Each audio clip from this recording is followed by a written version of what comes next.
Welcome to the Slop Farm. Enjoy the video. You start by getting essentials in place. Update Life Together, back up your save, and locate the mesh package.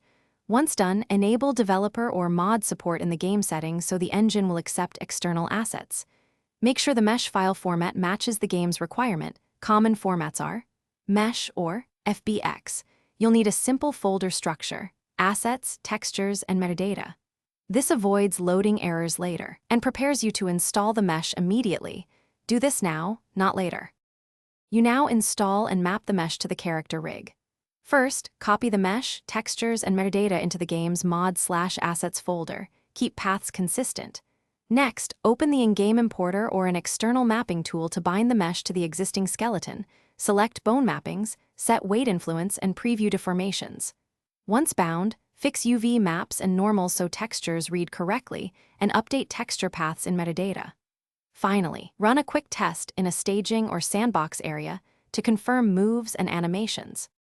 You finish by validating the mesh across key animations and interactions. Test idle, walk, jump, and emotes to spot clipping, stretching, or missing textures.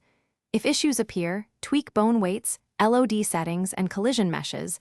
Adjust shaders or texture compression for visual fidelity. Once satisfied, save a new mod build and enable it for normal play. If the mesh still fails, revert to your backup and isolate which asset caused the error. Remove one file at a time until the fault disappears, then fix and reapply. Thanks for watching.